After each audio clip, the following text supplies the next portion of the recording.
যশোরের ঝিকরগাছা উপজেলার বাকরা ইউনিয়নের যুবদল নেতা মিন্টু রহমান আর নেই।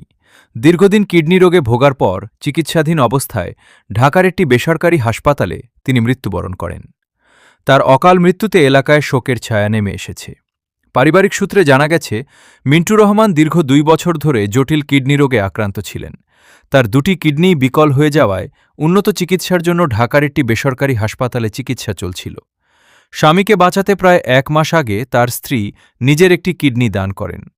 দীর্ঘদিনের চিকিৎসা ব্যয় বহন করতে গিয়ে পরিবারটি তাদের সহায় সম্পদও বিক্রি করে দেয়।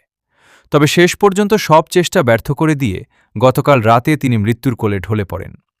মৃত্যুকালে তিনি স্ত্রী, এক ছেলে, এক মেয়ে ও মাকে রেখে গেছেন।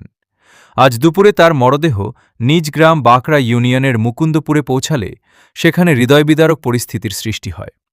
প্রিয় নেতাকে শেষবারের মতো এক নজর দেখতে হাজারো নারী পুরুষ, আত্মীয় স্বজন ও বিভিন্ন রাজনৈতিক দলের নেতাকর্মীরা ভিড় করেন। বাদজোহর মুকুন্দপুর ঈদগাহ ময়দানে তার জানাজার নামাজ অনুষ্ঠিত হয়।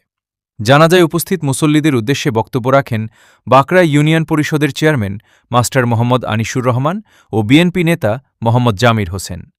এ সময় উপস্থিত ছিলেন ইউনিয়ন বিএনপির সাবেক সাংগঠনিক সম্পাদক মোহাম্মদ আবুল কালাম আজাদ, বাকরা ইউনিয়ন বিএনপির যুগ্ম সম্পাদক এস.এম. প্রিন্স সুমন, সাংগঠনিক সম্পাদক মোহাম্মদ রবিউল ইসলাম, বাংলাদেশ জামায়াতে ইসলামী বাকরা ইউনিয়নের আমির মাওলানা আব্দুল খালেক, বিএনপির সাবেক যুগ্ম সম্পাদক মোহাম্মদ ইব্রাহিম হোসেন, যুব বিষয়ক সম্পাদক মাস্টার মোহাম্মদ বাবলুর রহমান, জামায়াত মনোনীত চেয়ারম্যান প্রার্থী অ্যাডভোকেট হাবিব কায়সার, জামায়াত নেতা আব্দুল গনি বাশারি, উপজেলা যুবদলের সাবেক যুগ্ম আহ্বায়ক এস.এম. হাফিজুর রহমান হাফিজ, উপজেলা যুবদলের সাবেক সদস্য মাস্টার মনিরুল ইসলাম, যুবদল নেতা মিরাজুল ইসলাম মিরাজ, উপজেলা যুবদলের সাবেক আহ্বায়ক কমিটির সদস্য মোহাম্মদ আবু সাইদ, যুবনেতা মোহাম্মদ ইদ্রিস আলী, বিএনপি নেতা আব্দুল হাদি, যুবনেতা রাহাত হোসেন, মনসুর আলীসহ ইউনিয়নের বিভিন্ন পর্যায়ের নেতৃবৃন্দ।